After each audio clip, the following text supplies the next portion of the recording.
Good afternoon, everyone, and welcome to today's IELTS analysis class, where I'll be looking at an IELTS task that you have been completing in the Facebook group. Today's task is focused on using formal language. So I will be looking at the task and going through the sorts of language that you should be using and pointing out examples of informal language which would not be appropriate for our IELTS writing. So good afternoon to all of those who are watching live.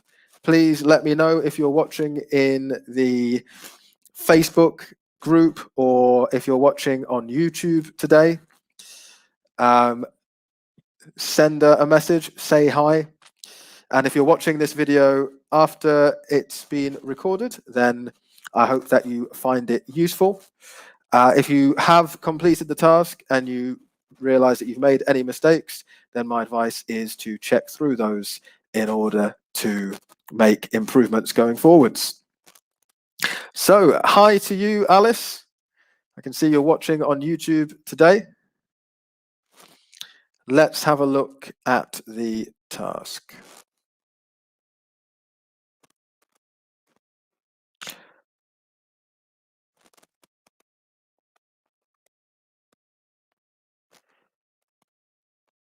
So here is the task. We can see here that we've got examples of language which is not formal enough for academic writing. And for the IELTS, of course, you will be completing an example of academic writing.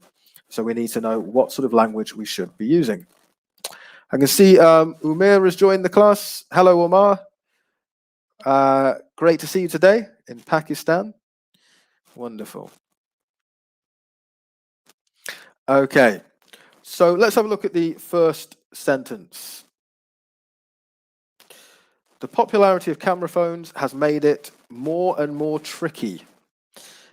Okay, so this is an informal way of communicating a comparative form, and we need to assess this, and we need to find a more formal way of making a comparison. So let's see how we could do this. Let me know in the chat if you have any suggestions, but instead of more and more tricky, we want to use a different expression, and a more formal way of expressing more and more would be to use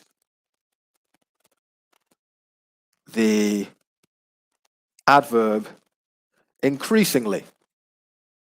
So we write that in here.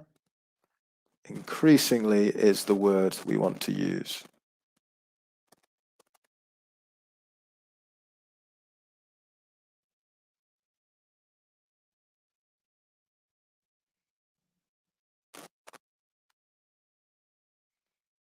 So we can just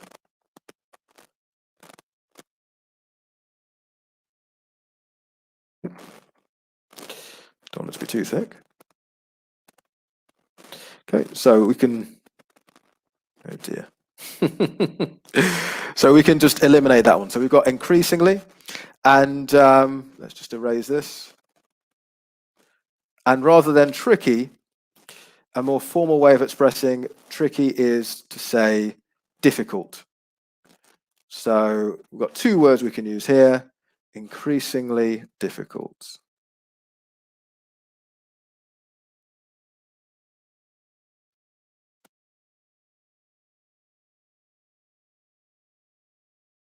Okay, let's just make it smaller for a moment just so we can check the options that we have. We've got increasingly here, so we can just eliminate this option. And difficult as well, we can eliminate that. So that's the first one. Moving on to the next example. So to prevent people from taking photos of things, well, instead of taking photos, we can use the verb photographing. So we can use that here. Okay, this bigger again.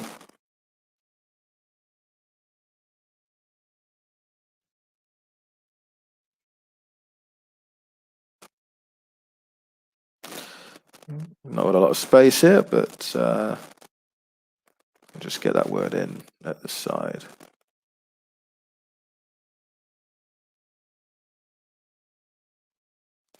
Yep, so that's photographing that we've got just there. Photographing of things. Well, things is very general, it's very informal. So rather than using taking photos of things, we can say photographing images is what we can say.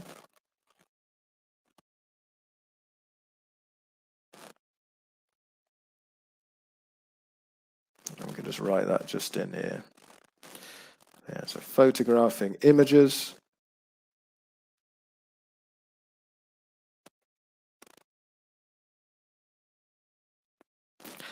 And they shouldn't record.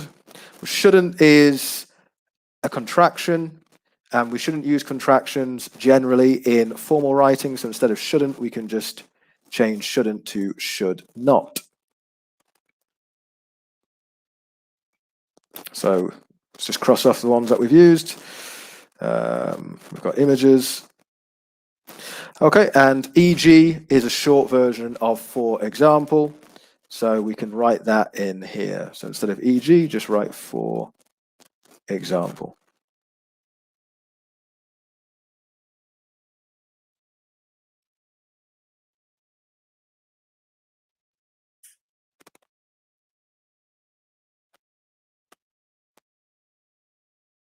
Okay, so this is what we've got so far then. These are the options we want to use for the first sentence. Did you get the same options? Did you make any different choices? Let's see.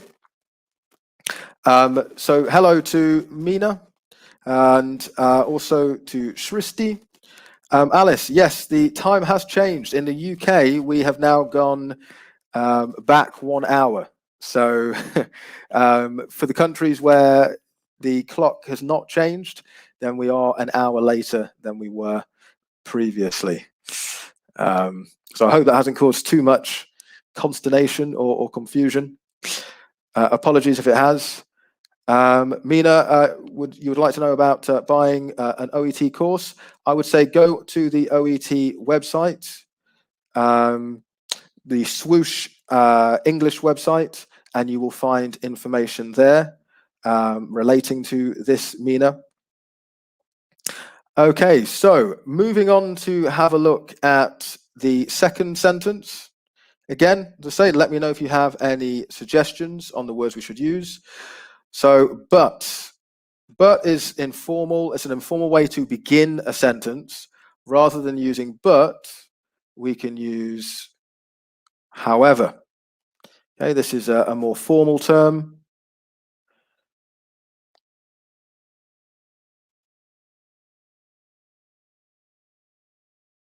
And when we use however at the beginning of a sentence, it should be followed with a comma. So however, now there's, so again, there's, we're using a contraction.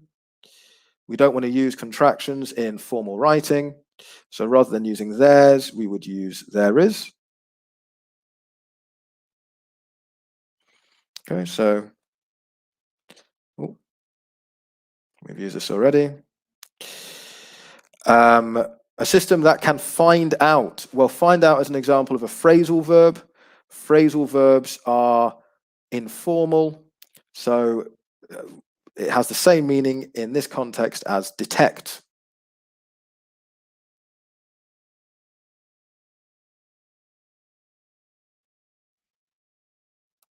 So that's what we should use.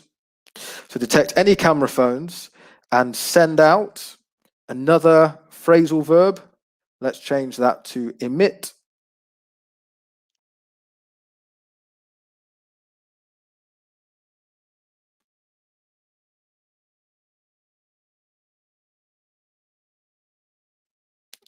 And emit rays of light to mess up, very informal, mess up, another phrasal verb. So distort would be the one to use here.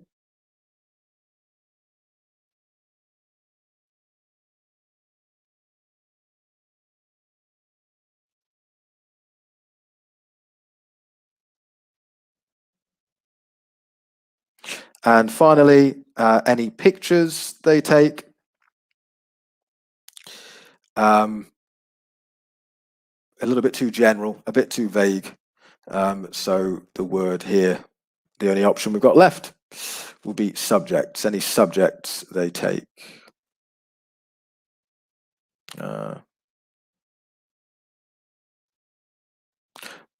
Okay. In fact, a better option for this would be images. Any images they take.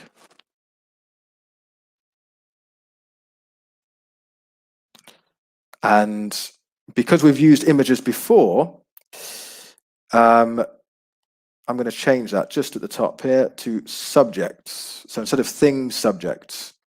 Things is such a general word that it could refer to images or subjects, but definitely pictures, a better synonym for pictures is images. So let's put subjects just here.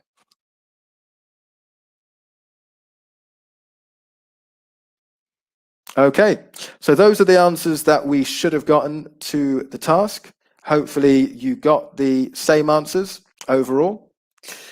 And hopefully this will help you recognize what sort of language is and is not appropriate for IELTS writing. So avoid contractions, avoid phrasal verbs, and avoid very vague and general language, and use specific language wherever appropriate.